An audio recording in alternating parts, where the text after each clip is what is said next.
Hey yo, I'm Jay Zizzle. You should train every day. You should make sure you get the grinding every day. If you don't get the grinding, you don't get the women. You don't get these, mother. You don't get these. If you don't train every day, you ain't gonna get nothing in life. You ain't gonna get nowhere. You ain't gonna be anything. Hey Jay Zizzle, this is my video. Go and have a protein shake or something. I ain't got time to listen to this fool. I'm getting myself to the gym.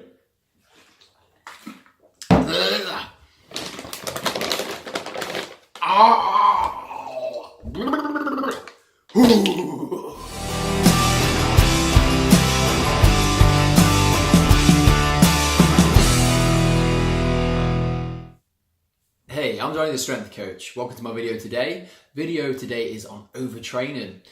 Please ignore my friend Jay Zizzle. He's a nice guy at heart. I think he just had one too many pre-workouts. He had a good point. You know, there is such a time as training hard, training strong, training fast, but there is always signs of when you're training too much and how to know and recognize the signs of fatigue. So, what happens to the body when it starts to get fatigued? Many things can happen, many signs can occur, but we're going to go over the few basics today. We're going to go over the top 5 basics.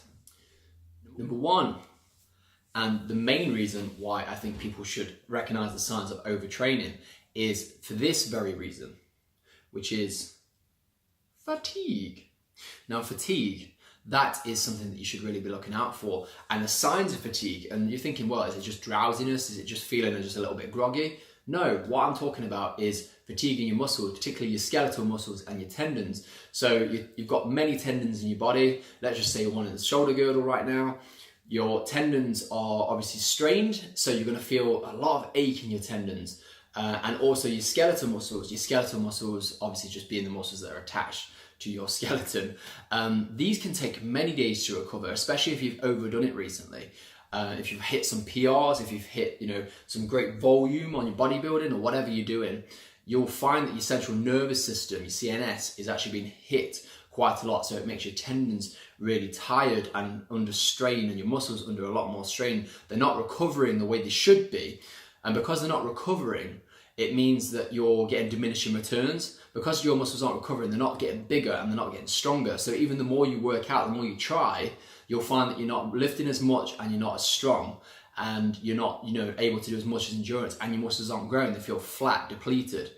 So actually it's much better if you want to get stronger and if you want to get bigger muscles, to actually take a couple of days sometimes. Tendons can take around about 7 or 8 days to actually recover. And you can feel that strain for a lot longer. Skeletal muscles usually 3 to 4 days. You do hear the 72-hour rule, but some people say 48 hours. Everybody is different.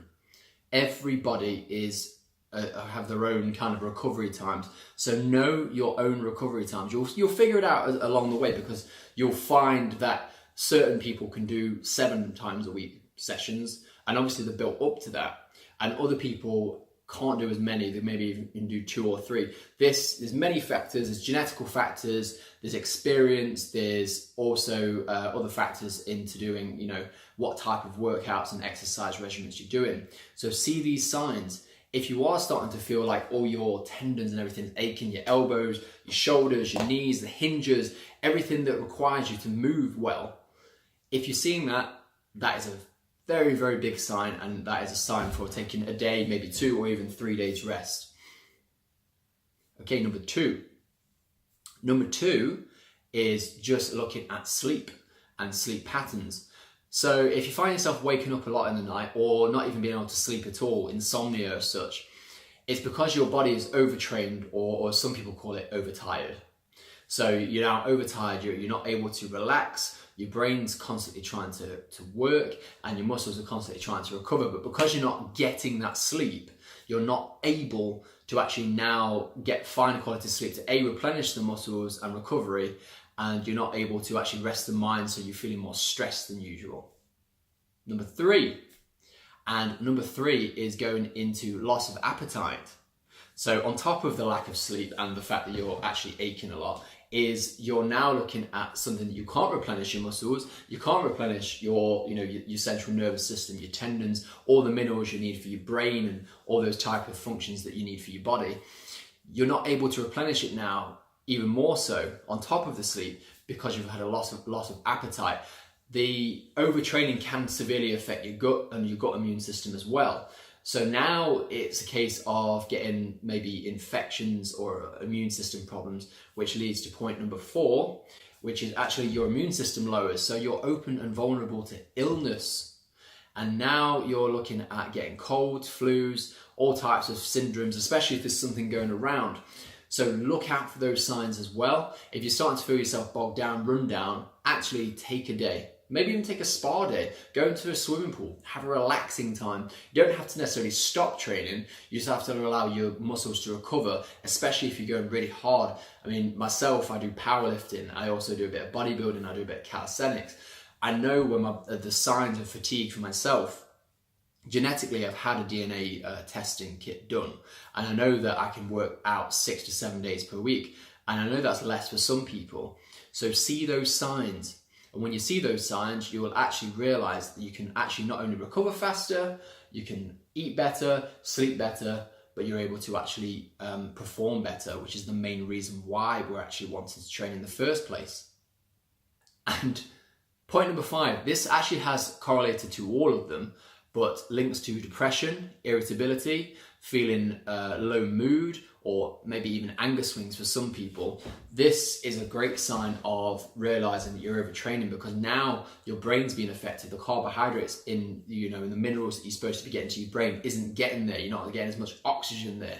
So now, you're having goes at your misses, you're getting more strain in your life from work because you're not able to perform at your best in other areas too, which makes you feel even lower, which can be a constant cycle. So recognize when you need a day off, recognize when you need to recover, recognize when you need to perform better. So just get all those attributes together of signs of seeing overtraining. Now, for all you undertrainers out there, I also want to speak to you. Don't be afraid as well to push yourself sometimes. Don't be afraid to see what your limits are, what your PRs are. Test your body. See how far your body is able to go, then you know your body better. I'm not saying fight to the death or, go for a weight that's far beyond your limitations. Try and see what your limitations are, and then also you'll find yourself mentally stronger, providing you don't overtrain, of course. Mental strength is going to send a lot of positive attributes throughout your life. It may make you want to study more. It may want you to get a promotion at work, have more confidence in general. And I can see the major benefits from lifting or exercise, not just for your long-term health, but for your mental health.